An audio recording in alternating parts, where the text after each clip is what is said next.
Pile in, folks, because we have Bellator 299 ahead of us, and we might as well appreciate these cards while they last, because as you may have noticed, Bellator is going out of business. At least that's what the rumors are, and they seem to be true. So Bellator is going out of business. Bellator 299 is coming up real soon, Friday, I believe. Either way, it's coming up real soon. We're going to break down this card. There's 21 fights on this card at the time of recording this. I swear some of them are going to get dropped, and it's going to drive me crazy because I spent way too much time breaking down every single fight. But we're going to try to breeze through them fairly quickly for a lot of them anyway, because there's a lot of fights on this card that don't need a ton of attention. And we don't want to be here for 3.5 hours now, do we? So we're going to break down this whole card. We're going to cover all the fights, but some of them will be quicker than others. Either way, all the pleasantries out of the way. Find me on Twitter, Tapology, Patreon, all that stuff, 138 MMA. Get yourself something from Grey Dog Software down at the link below, all that good stuff. Join the channel while you're at it. But let's break down these fights, and I'll see you in the first. Ladies and gentlemen, boys and girls, children of all ages, 138 MMA proudly brings to you the hottest race in the world. Featherweight, we have Hassan Magomedsharipov taking on Piotr Niedzielski. Niedzielski is 3-2 in his last 5, 5-0 for the undefeated Magomedsharipov. Let's start with Niedzielski here. He has good striking, got good combinations, but he will keep his hands kind of low, and he does get a bit sloppy at times. Decent grappling as well. He kind of uses this to get on top, wear on his opponents, and just kind of catch his breath from the striking. But also he's got pretty good front chokes when that is necessary to use. Now, for Magomedsharipov, obviously he's looked pretty good as of late. He's undefeated at 8-0. Been beating guys pretty easily. He's got good takedowns, solid grappling overall, quick takedown entries, and when he gets on top, that ground and pound is relentless. He also got some good chokes that he can mix in as he's throwing in that ground and pound. You kind of give up the choke often, and that's what he'll go for. On the feet, his striking's pretty good. His kicks are his best weapon. I think this one is going to be Magomedsharipov all day. Not to mention that Niedzielski is taking this on short notice, so there is that added wrinkle as well. Magomedsharipov is the pick. Let me know who you have. Let's move right on. So our next matchup's at heavyweight. We have Aras. He's taking on Sergey Bilostenniy. For Bilostenniy, he's 4-1 in the last 5, 3-2 for Aras. This is odd because there's just the tape on Aras does not tell you a whole lot. You kind of got to make some inferences here because the level of competition is suspect, and one of those losses is because he bit some dude in the chest. Very strange stuff. But either way, he's got solid wrestling, good takedowns, and he has pretty good ground and pound. So that's his path to victory. You got to get the wrestling going, land ground and pound, okay? For Bilostenniy, he's got good striking. Boxing combinations are kind of what he's going to use. Pretty good movement on the feet, and he's got power in those hands as well. Early in the fight, his takedown defense is pretty decent. I would not expect a takedown in the first round from Aras, but maybe. But as the fight goes on, Bilostenny's got about a round and a half of cardio, and he's toast. So if he does not get this done early, or at least get so far ahead and cause enough damage that Aras is pretty done as well, Bilostenny's going to be in some trouble. But I do think that he gets this one done just from this experience, level of competition. I think he's the more well-rounded mixed martial artist here. So Bilostenny's the pick. Let me know who you have, and I'll see you in at featherweight. We have a Adjoudj taking Ibrahim Al-Farak Hassan. 4-1 for Hassan, 5-0 in the last 5 for Adjoudj. He has had that one loss early in his career. Yeah, this is a setup fight. Hassan, decent wrestling, decent striking, but he's beat a lot of really low-level competition. For Adjoudj, he's looked pretty darn good. He's got very solid kickboxing, controls range well, can fight out of either stance. He's very quick, and those kicks are absolutely solid. Adjoudj is getting this one done. We don't need to spend a ton of time on it. If he loses, I will be very surprised. Let me know who you have, though. Go ahead and like this video on your way to the next fight. And I'll see you there. We have Attila Korkmaz. He's taking on Davy Gallen. Gallen, 3-1-0 contest in the last 5, 3-2 for Korkmaz. Interesting matchup between a couple of strikers here, and I'm less confident in this one than I thought I would be, but I do have a side that I like, and we'll cover that now. Good striking on the side of Korkmaz. He's basically a kicker. Let's put it that way. He throws a lot of kicks, very heavy kicks, and he throws them to all levels. He does have a lot of just single shots and backs up and then just throws kicks, which could work out really well for him. But he's fighting a guy in Davy Gallen who's got a good variety of kicks himself, and he's a good striker overall. He mixes his punches and kicks together in combination. I think that's going to be the thing that sets him apart in this matchup. His unorthodox style is kind of hard to prepare for as well. So I do think Davy Gallen's going to get the edge here. He hasn't looked the best in his last few fights, but I think he's going to be enough for Korkmaz here, and I think he's going to be a little bit too difficult to rein in, and I think he's going to be able to land more shots, more volume, and probably get the finish late in the fight. So for me, Davy Gallen's a pick. Let me know what you have, and I'll see you at welterweight. An interesting matchup here. It's kind of one of those things that Bellator doesn't normally do, where they throw prospect versus prospect, a couple of guys with some buzz around them, because typically they're trying to build these stars, right? They're trying to build them up, use them later down the road, and invest in the future. Well, Bellator on the way out, you know what? Now all those matchups you kind of wanted to see between a couple of prospects, we're just going to throw some of them together and see what happens. And that's what they're doing here. They have Roman Faraldo. He's taking on Luka Poclit. Both guys only one loss in their career. Poclit has been 5-0 in the last 5, 4-1 for Faraldo.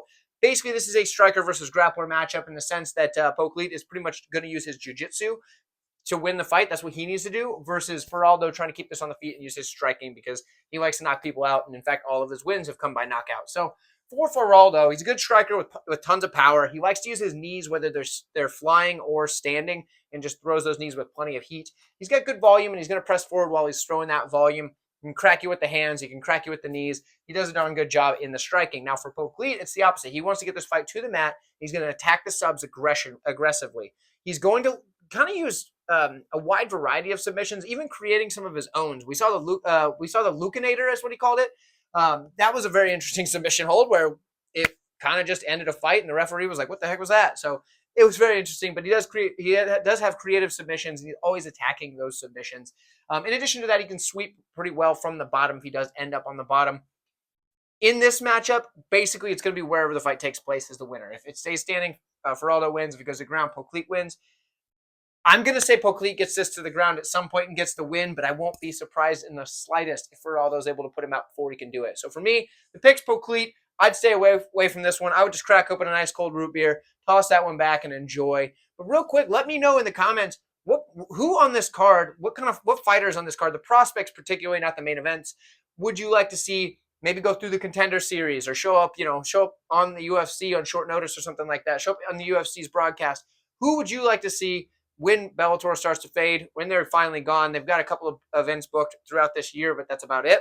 When they're gone, who would you like to see in the UFC? Let me know in the comments below. We have a big test for a prospect in J.J. Wilson as he takes on Mansour Barnoui. For J.J. Wilson, he's 4-1 in the last 5. Same thing for Barnoui. Barnoui is coming off that loss to Brent Primus. Match that I got wrong. I picked Barnoui. Turns out he couldn't do it. So Primus got that one done, but Barnoui is still a very talented fighter, and J.J. Wilson is as well. Now, for J.J. Wilson, he's a solid Brazilian Jiu-Jitsu practitioner. He's got very good scrambles, and he's very active from his back, although sometimes he's willing to work from the bottom. While he's working from the bottom, he has a good triangle and armbar sequence that he can go back and forth between the two. Does that very well. On the feet, he's got an athletic style to his striking, which is decent, I would say. But he can sometimes get taken down because he'll throw wild kicks and things like that, and that ends up getting him taken down. For Barnoui, he's a little more well-rounded of a prospect. He's got a solid grappling. He's an excellent back taker. When he takes the back, he's got a solid body triangle, and he can start looking for that rear naked choke. He's also very good at sweeping from the bottom position if he ends up there. In the clinch, I think he's going to be more deadly here by a lot. He's got good control there. He can trip his opponents, land the knees, work that dirty boxing, and he does it very, very impressively. His striking is limited. He does have good knees at range. He just likes knees in general, apparently, but he's got a good 1-2 at range as well. He doesn't move his head whatsoever, so he can be hit. But I do think overall in this matchup, it's going to come down to a couple of things. Is J.J. Wilson able to get on top on the bottom, or on top on the ground, on top when he is in the grappling exchanges, or is he going to be stuck on bottom, working from his back and giving up minutes to a guy like Mansour Barnoui, who's a very solid grappler in himself? On the feet, I think Barnoui is going to win, even though he is not necessarily a striker. I think he's good enough in the striking and safe enough in the striking to transition to the clinch when need be and then back out into range. So for me, Barnoui is the pick, but I'm not confident in this one at all. There's another fight where it's a pretty close fight, and for Bellator, that's kind of rare. So let me know what you have. I'm taking Barnoui. I'll see you in the next matchup here between the hometown Daro Kelly. He's taking on Jelly Zeegers. Zeegers is 2-2. Kelly is 4-0. Couple of young guys just early in their career, 4 fights only. For Zeegers, he's a kickboxer, I do believe, outside of MMA. He's just kind of a wild brawler with power, both in his kickboxing and in his MMA from what I've seen. Those big wild hooks and comes in ready to scrap. He could be dangerous for a guy like Daro Kelly, who is the more polished fighter overall, who is a decent striker with nice leg kicks. He just doesn't really set him up, and nice kicks in general. He's got long, straight punches. In the grappling, though, that's where his bread gets buttered. He's a solid grappler with slick front chokes, and he's very active from his back. I think if this fight gets to the mat, it's Kelly all day. On the feet, there is that danger factor, but Daro Kelly is a minus 1,500 or more favorite for a reason. Daro Kelly's the pick. He's probably getting this one done. Let me know who you have. Bantamweight matchup here, and I'm probably going to butcher this name. We have Przemysław Gorny. He's taking on Kieran Clarke. Now, Clarke is the hometown hero for this evening. He is 7-0 in his whole career, 5-0 in the last 5. For Gorny, he's 5-3 on the career, 3-2 in the last 5. It seems they're bringing Gorny in to lose, but he's got a shot. He does have decent grappling to compete with Clarke. He does have pretty good ground and pound if he gets on top. His striking's average, and he's got decent power to it, but he does overswing and can put him off balance to be either taken down or countered. Now, for Clarke, his striking is just average as well, and in fact, he's just not really looking to do so very much, but he does have good grappling. He's going to take the back, look for control, and then get that rear naked choke when the opportunity arises. So I think this one's pretty clear. You got to go with Clarke here. Let me know who you have, though. I'm taking Clarke. I'll see you in the next fight. Middleweight's up next, and it just wouldn't be a Bellator doubling card without Charlie Ward. Now, would it? Charlie Ward, he's 3-2 in the last 5. He's taking on Gregory Babene, who is 5-0 in his last 5. Let's start with the Babene side. He is a good kickboxer, good head movement, and good movement in general, because he's going to slide in, land his combinations, and slide his way right back out. Before you even notice what happened, he's already landed that combination. He's out of there. He's very quick on the movements. That's his best asset. Now, when it comes to grappling, he's pretty good there as well for a kickboxer. He's got sneaky trips, and he's very dangerous off of his back, and it's kind of unexpected. When you look at Charlie Ward, though, the dude is just he's just tough to put away. He's steady. He stays steady in his fights, and he's a tough challenge for any prospect. He's got decent striking. He's very good in a brawl. The power's pretty good, and he can take a punch himself. So if you're going to get into a war with Charlie Ward, you're going to trade back and forth, you're probably not going to do too well. But if you can avoid those power shots, you can move, get outside of his range, come back in and land your shots, much like Babene's looking to do, you might have some success. In the grappling, however, Charlie Ward has surprising top pressure, and he has very good ground and pound. So if he can get on top of you, I think you're going to be in trouble. For me in this one, though, I've got to take Gregory Babene to get this one done. He's obviously younger. I think he's going to have the better movement on the feet. I think he's going to land the better shots. In the grappling, I think he's going to be able to survive if he does end up on bottom. And I think more than likely he ends up on top with one of those trips as he moves in, lands his combo, and then maybe instead of getting out on after he's done that a few times, he hits that trip, drops Ward to the ground, and ends up on top for the remainder of the round. Does that a couple of times and gets himself a decision. So for me, Gregory Babene's the pick. Let me know who you have, and I'll stay with me here. This fight, I was going to write everything up there, but it shouldn't be sanctioned. I didn't have anything nice to say about Mr. Daniel Miceli or whatever. I didn't have anything nice to say. He's fought very low-level competition, and from some of the fights I watched, it looked like they just tried to lose. Yeah, not much to say. Peter Quealy is at least a decent fighter. He's 2-3 in the last 5, but that's against high-level competition. Peter Quealy is going to run this poor guy over. It's not going to be close. I bet he gets it done in the first 60 seconds. If he doesn't, I'll be very surprised. Peter Quealy's the pick. Don't waste your time on a breakdown for this one. Next up, we find ourselves in the welterweight division. We have Nicolas Solli. He's taking on Romain Debienne. Debienne's 5-0 in the last 5, 3-1 in a no contest for Solli. This is an interesting matchup here because when I was exploring the odds, I found that somebody is the underdog, and I did not believe them to be the appropriate underdog. So let's break this one down. For Debienne, he's got good striking, nice clean straights. He can throw with some power. And he's going to basically like circle and then just kind of dart in, land his shots, and dart out. But he is open to counters sometimes when he does dart in like that, and you can kind of time his entries. Yeah, it's not bad. You need to be a pretty high-level striker to be able to catch on that, or at least a decent level of striking, whereas Nicolas Solli is more of a grappler. So he does have decent wrestling as well. He's got a good sprawl. He can mix in the takedown, but I don't think that's a good move here. But either way, he can do it. Solli's a quick starter, and he's going to come forward with some really nice kicks. He can throw them to all levels. That's his best weapon on the feet. He's decent in the striking, but he's not very high level, I'd say, but those kicks are dangerous. He throws those kicks because he doesn't worry about getting taken down because his takedown defense is poor. Well, he wants to fight to the mat. He's got good Brazilian jiu-jitsu. He's going to seek the submission. If he gets on top, he does have pretty good ground and pound volume, and he's going to use that to just kind of open stuff up. From his back, he's looking for arm bars, snatching up arms, getting those legs up, and just, boom, hits them quick. He does have pretty good jiu-jitsu. Now, for me, I've got to take Debienne here. I think he's the better fighter. I think he has more experience, obviously. I think he's going to be the better striker. And I think if this fight gets to the mat, it's going to be on his terms. And I don't think he's going to take it to the mat. So for me, Debienne's the pick, and he's an underdog right now. I'm not mega confident in it, but I like the fact that he's an underdog, so we're taking him. I'll see you guys in the next fight. In the strawweight division here next, we have Mackenzie Stiller. She's taking on Chara Penco. Stiller only has one professional fight, and she won, obviously, so she's 1-0. 4-1 in the last 5 for Penco. She's got a lot more experience. For Stiller, she's got solid jiu-jitsu, though, and we saw her get that armbar finish in her last fight, her only fight as a professional. She's not afraid to use ground and pound to set up those submissions as she showed in that one. And in the striking department, she showed a high guard and a willingness to counter-strike. Decent striking from what I could tell for a jiu-jitsu player. Now, on the Penco side, she's got decent striking as well. The leg kicks are probably one of her better weapons, but she's got decent power in the hands as well. She can drop opponents, not one-shot KO, but one-shot knockdown power. In the Brazilian Jiu-Jitsu department, she's decent as well. For me, I'm going to take the shot on Stiller here because even though she's only 1-0, I feel like Penco lost her last fight, and maybe I'm just salty about it because I had a bet on the underdog, but Penco definitely lost that last fight. It was one of the most obvious robberies I've ever seen. So I'm going to take Stiller, and I think she's going to get the sub. So that's where we're at. I'm not confident in this based on anything other than my frustrations of the last fight. So we're going to say Stiller gets the sub. Let me know what you've got. I'll see you guys in the next 5-0 prospects at featherweight in the next matchup. We have Josh O'Connor taking on Kenny Mokhonoana. For Josh O'Connor, he's got decent wrestling. The volume on his takedowns and the pace that he sets is his best weapon there. When it comes to the striking, the output is low, so it's the opposite of his wrestling pace, but he does have a good leg kick and, decent striking overall.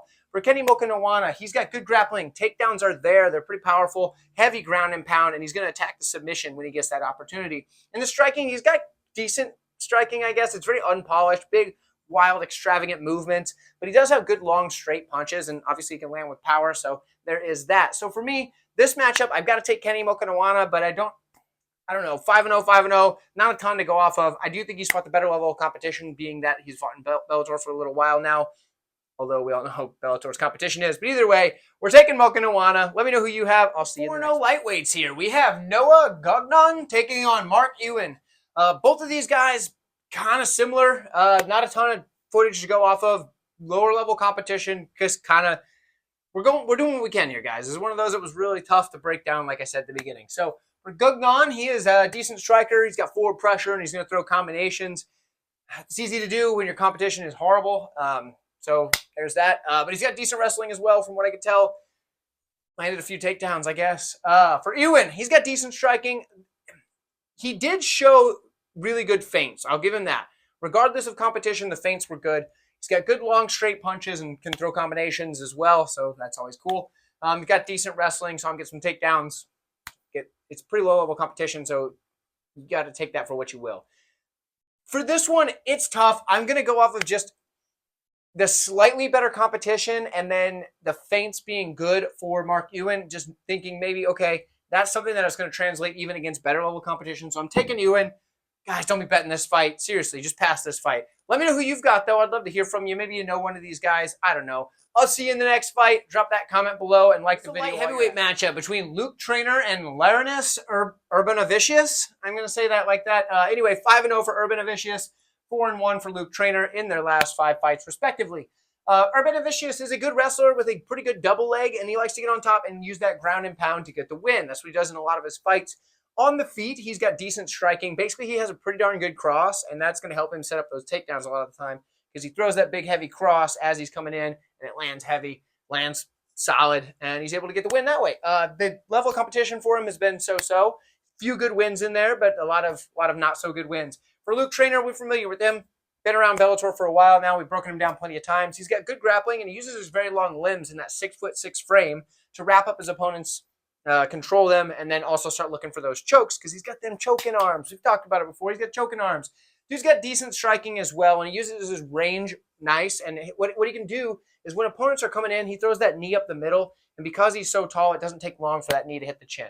For me, Luke Traynor has to be the pick, but if Urbonavicius is able to get a couple of takedowns and stay on top, he could win minutes and win rounds that way. And Luke Traynor, even if he's wrapping him up and trying to control him, could end up losing off his back. I'm still taking Luke Traynor. I think he's the better fighter here. But let me know who you have. I'd like to hear from you. Another matchup that is very much striker versus grappler. We have Brian Moore taking on Otto Rodriguez in the featherweight division.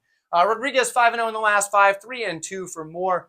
Guys, I got to say ahead of time, I switched my pick as I was writing this up here. So if that doesn't say it's a close fight, well, then I don't know what does. For Otto Rodriguez, he's a solid grappler with decent takedowns, but once he gets on top, he likes to control and just grind on his opponents. And he's just going to keep wearing on them until he can get the submission or the decision.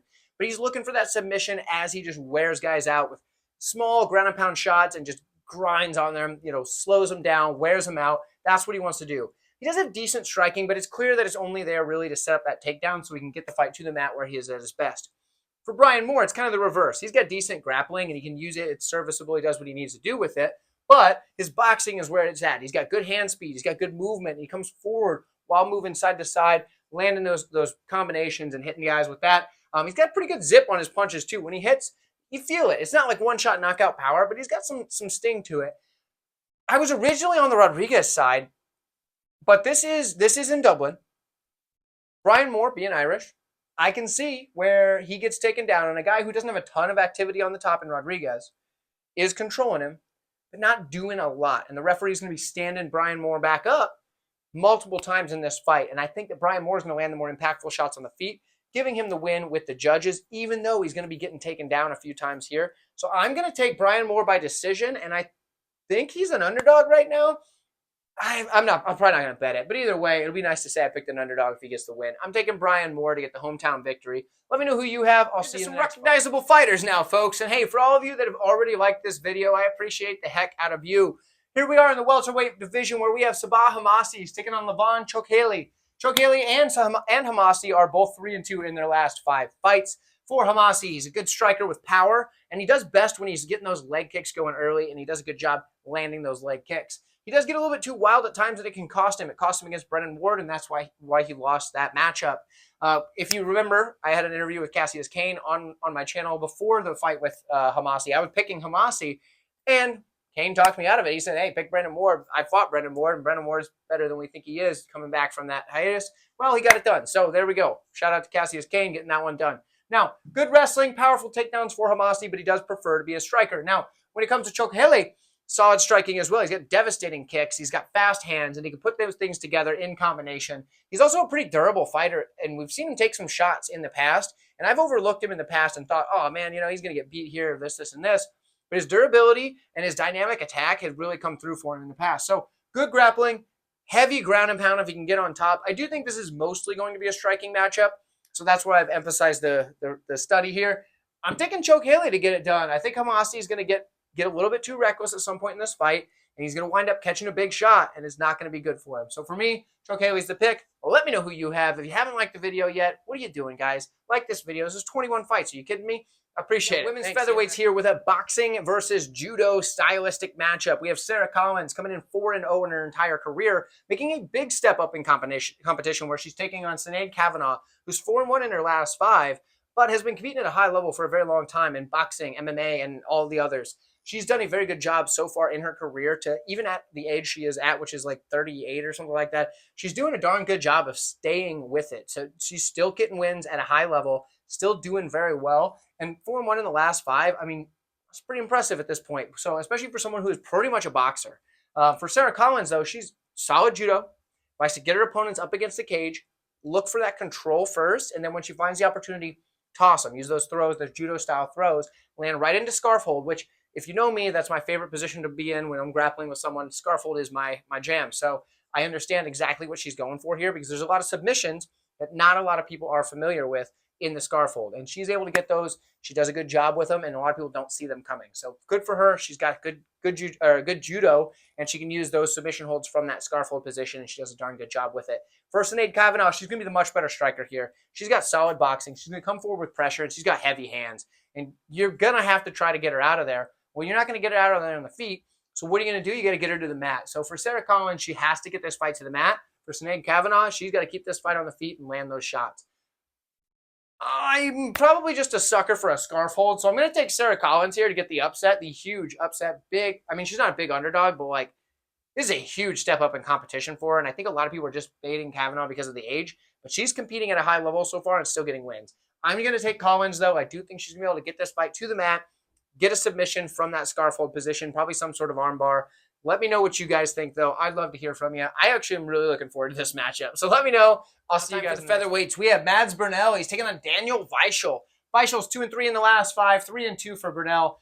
Weichel has been around the block a time or two, one might say. He's got dozens and dozens of fights. He's 38 years old, though, and it's starting to show that he's had so many fights in a very long career. He hasn't looked horrible as of late, but you can see that he is starting to decline. He's taking on Mads Burnell, who's only 29 years old, so quite a bit of an age discrepancy there. Still a bit younger for Burnell in this one. For Weichel, though, that experience could pay off for him because he's got solid grappling. He likes to get control of his opponents, and then he has an arm triangle and rear naked choke sequence that he goes through.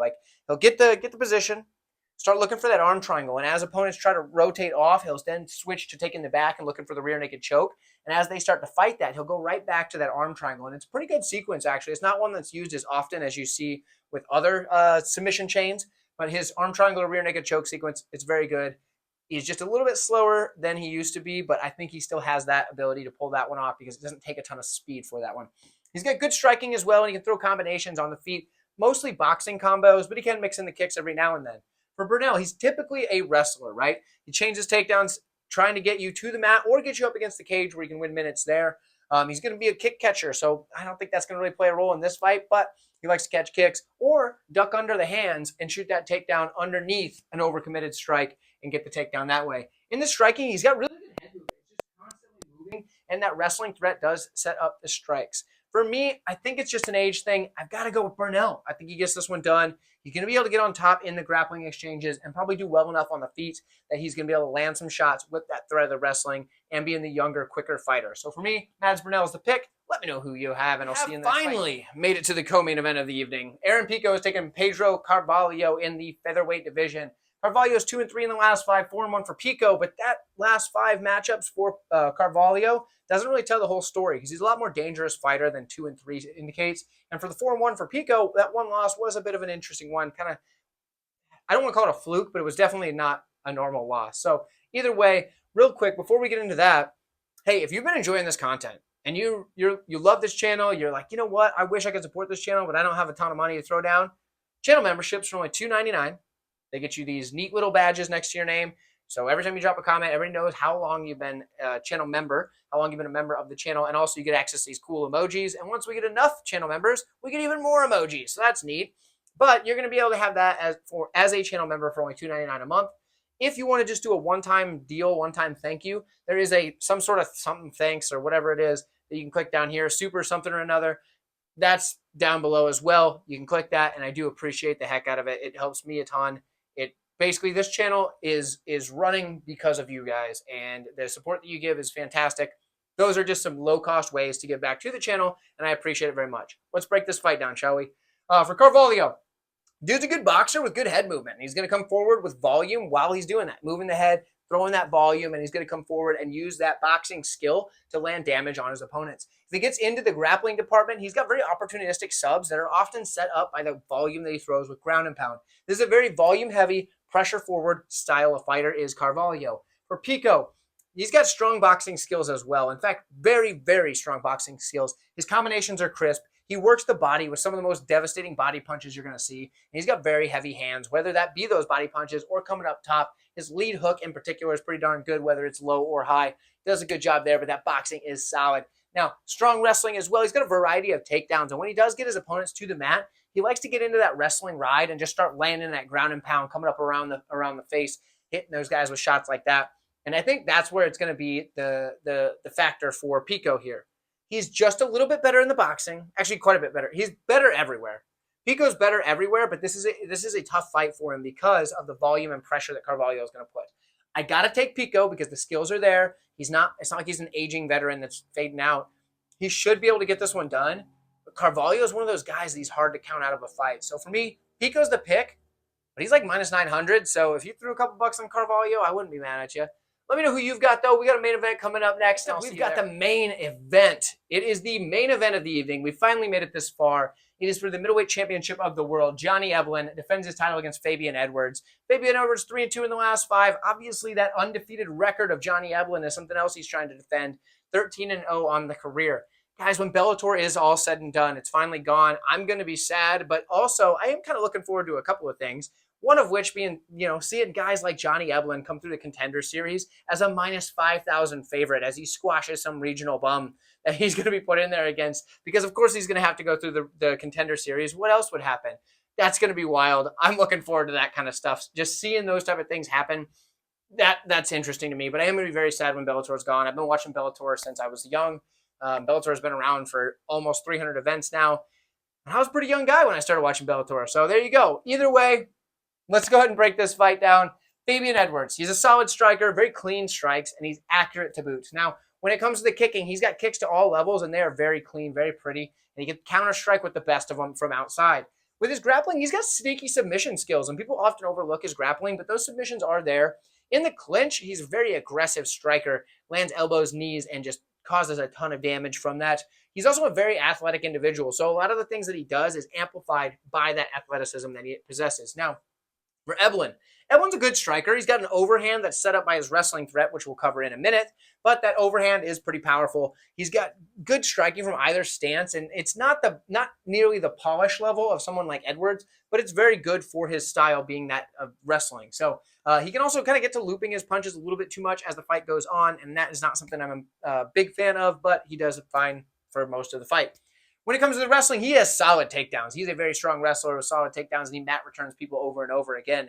He's going to be able to take guys down as they start to get back up, just boom, slap them back down. He wears on them by making them, forcing them to try to fight to get back to their feet over and over and over again and just breaking them because he's got way better cardio than just about everybody in the middleweight division. And he's going to put that on display while he's ground and pounding people the whole way through. As they're getting up, boom, lands a shot, boom, lands a shot. Oh, you're back to your feet, boom, mat return. Johnny Eblen's getting this one done. He's going to be able to use that wrestling to do it.